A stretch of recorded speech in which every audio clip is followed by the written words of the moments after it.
इस बीच बड़ी जानकारी आप तक पहुंचा रहे जो आपने कुंड बैराज से डाइवर्ट किए गए पानी ने इस समय तबाही मचा दी। यमुनानगर के आधा दर्जन गांव में यमुना नदी का पानी घुसा है। कैत मंडी लापरा गांव में सड़क को पानी क्रॉस कर रहा है। पानी घुसने से वहां पर जल जमाव हो गया, बाढ़ जैसे हालात बन गए। और बता दें कि यमुनानगर के स्कूलों में अवकाश घोषित कर दिया गया है। सुरक्षा के मद्देनजर ये निर्णय लिया गया है।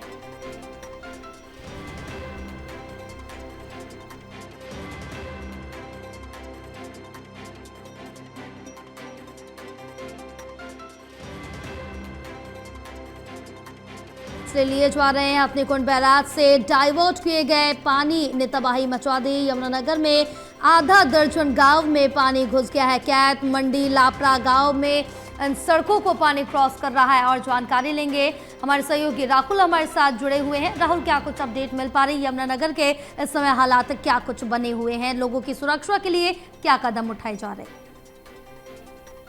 देखिए, लगातार जिस तरीके से यमुना का जो है जल स्तर बढ़ रहा है, उसके बाद लगातार अब जो पानी है वो खेतों की तरफ और गांव की तरफ जो है पहुंचना शुरू हो चुका है। आधा दर्जन गांव जो थे वो पहले ही जो थे वहां पर पानी जो है पहुंच चुका था। और उसके बाद अब जो जानकारी मिल पा रही है कि एक गाँव और है टापू कमालपुर, वहां पर भी पानी पहुंचा है। और ऐसे में भूमि कटाव की जो स्थिति है वो भी वहां पर शुरू हो चुकी है।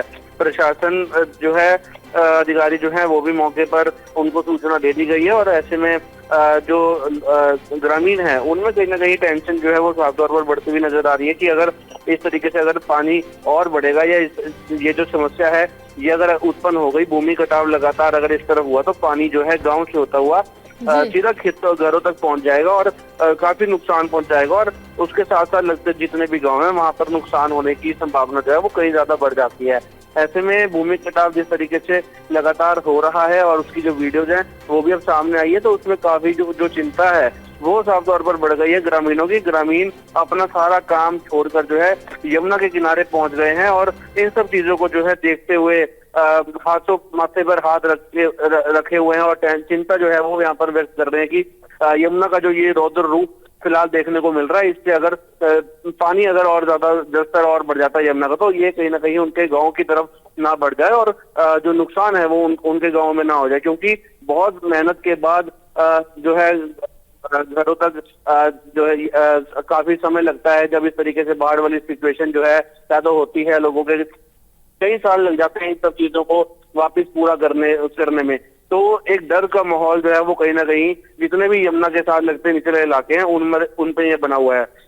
अगर बात करूं लापरा, कैत मंडी, साबापुर, इन सब जगहों पर भी जो है सिचुएशन जो है फिलहाल बनी हुई है। क्योंकि यहाँ पर भी जो है देर रात से ही जो है कटाव शुरू हो चुका था और पानी जो है खेतों के अंदर घरों के अंदर पहुंचना शुरू हो गया था। तो ऐसे में सरपंच ने भी देर रात जो है ट्रैक्टर पर सवार होकर, क्योंकि पैदल जाने की कोई व्यवस्था नहीं थी या मोटरसाइकिल पे जाने की कोई व्यवस्था नहीं थी, तो ऐसे में गाड़ियां भी फंस रही थी, तो ट्रैक्टर पर सवार होकर पूरे गांव का उन्होंने दौरा किया था और सब जगह स्थिति का जायजा लिया था। फिलहाल जो निचले इलाकों में लोग रह रहे थे उनको यहाँ पर जो है शिफ्ट करने का जो कार्य था वो भी उनको आदेश दिए थे कि आप ऊपरी इलाकों पर जो है पहुंच जाएं और अपने आप को सुरक्षित महसूस करें। तो तमाम चीजों को लेकर प्रशासन हो, चाहे वो सरपंच हो, सब लेवल के अधिकारी जो हैं वो जनता के जो प्रतिनिधि हैं वो पहुंच रहे हैं। और